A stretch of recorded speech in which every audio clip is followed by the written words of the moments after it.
mean, it's no secret with us guys. I mean, we have 4 picks, so we'll be looking to move back, and everybody has their own plan. And I don't think teams are concerned about whether they're going to help another team or not help a team, or we've talked within our division. That was kind of frowned upon for a while. Like, you don't trade within your division. Everybody in our division we would trade with, and we have good relationships with all 3 of those teams. Seahawks great Dave Wyman is with us, and you can catch him on Seattle Sports 710 weekdays at 2 o'clock on the Wyman and Bob Show. And I say that because you're around this team and you're around John Schneider a lot, especially on the road, on these road trips. You hear John Schneider talk about trading within the division. No big deal anymore, but years ago it was frowned upon. What's your take on that? No, I think the thing that John always says is, like, we're not drafting for the NFL. We're drafting for our specific team. And if they have a player, and the Rams are the same way. I know that he's good friends with the GM for the Niners, John Lynch. Which, by the way, John Lynch, if he was playing today, they would put him in jail. The way that he hits people. But yeah, I mean, he has good relationships with all of the guys within the division, and it's just one of those things that, like he said, it was frowned upon, but now it's like, hey, we're all trying to build our best team, and there's very specific needs that John has that aren't, universal. I mean, just because you have, and there are so many draftniks now, people building these mock drafts and everything. I mean, it's crazy. My mom has a mock draft team. Yeah, I'm not surprised by that. I mean, and I'm not like belittling them in any way, because they put a ton of work in, and I admire that. But that they're kind of going of what does the NFL look like, and how, like John said, he's not selecting players for the NFL. It's for this team specifically. And John, and we talked about Mike as well, they have, their finger on the pulse, exactly what they want and the kind of player that they want. So, if you can get that by trading within the division, why not? And that's to the point, Dave, of the secret sauce you talk about. They know what they want in this building. Sometimes that player may not be what the rest of the world thinks should be there on that mock draft. That's why I think a lot of people, when it comes draft day, they're always surprised by who the Seahawks take, but nobody in this building is surprised because they know exactly who they want to take. Yeah, just like Mike said at the end of the season, we did not care. John does not care what other people think about his selections. They're very specific and tailored to this team specifically.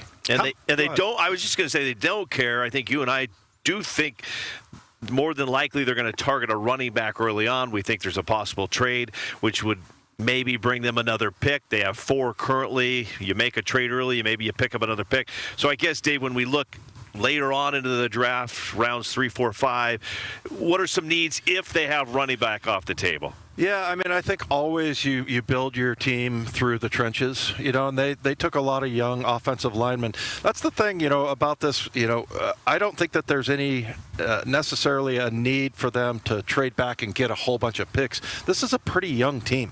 At one point last year, I was counting the number of players that were in their 3rd year or younger, and there was like 35 guys on the roster. So, and those guys are great because, they're under control as far as the contract go and everything. So, yeah, you want that, but they have a fair amount of young players on this team. So, I think the idea of him just accumulating a whole bunch of picks by, trading back may not materialize. Yeah, they always say that you want to start building before you get old. And DeMarcus Lawrence, there's a report out that he's already told Mike he's coming back for next season.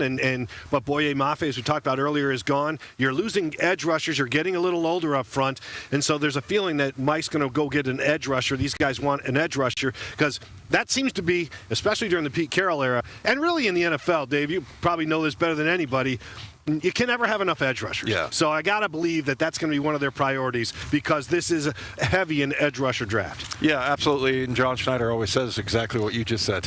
You can't have enough pass rushers. So, but, if Lawrence comes back, you've got him, you've got Uchenna, you've got Derek Hall. I mean, they're still okay. And that's why I say running back, I think, is the bigger priority because, if Charbonnet wasn't hurt and Kenny McIntosh had developed like they wanted him to, then that wouldn't be the case necessarily. But yeah, you still have 3 edge rushers that are proven players that are really good. So, but yeah, John, I mean, I wouldn't be surprised at all to see him, look at that category as far as the draft goes. And our friend Rob Rang mentioned in yesterday's show, Paul, Derek Moore, somebody could be available later on, an edge rusher from Michigan, had 10 sacks this past season, 2 against the Washington Huskies, but there's a lot of names out there as well when it comes to that.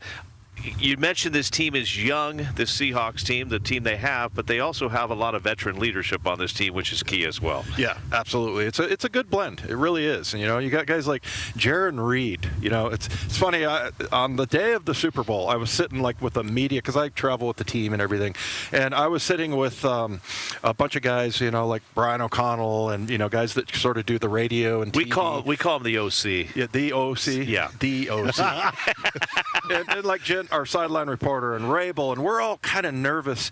The table next to us was the D-line, and they were playing cards. They were playing like Boo-Ray on the day of the Super Bowl. Those guys were so focused in and just so, and it was all the veterans, and they're laughing, having a good time, loose as can be, and it was just another game for them. So, yeah, that kind of leadership is prevalent, and it was Jaron Reed, it was D-Law, it was all the older guys that were over there, kind of, that kind of leadership is just key. Yeah, and you need that. I mean, everybody talks about Jaron Reed being, he's one of the elder statesmen on this team. Still, he's a strong individual as well, so he's still in great shape to play this game. But I think a lot of people agree that Jaron Reed comes out, and the cool thing about him is he's so authentic when he gets to the microphone. It's just like, he doesn't mess around. He tells you what he feels. Jay Reed, I could be my favorite guy on this roster, man. He is a throwback, and being an older guy, I can kind of relate to him a little bit more. But and he was here the first time, and he kind of got sideways with the franchise, and he ended up going to Kansas City, and then he came back, and that's a lot of it because of John Schneider. When guys go out the door, he's always good to them, and they come back, and I love that Jaron Reed came back, and that dude is a dog.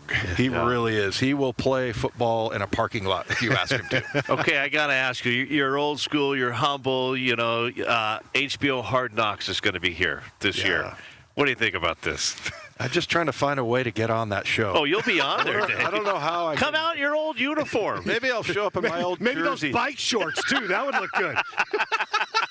Maybe your OP corduroy shorts, Dave, and your. Why would I wear bike shorts, Sylvie? All old guys and coaches wear bike shorts. Come on, man. That was the era back then. I see you come back. Present. Yeah, come in with your old uniform on and go out in the field. I bet you'll get on there. I'll do that, but bike shorts. I don't think I ever. I'm not talking about spandex. I'm talking about bike coaching shorts.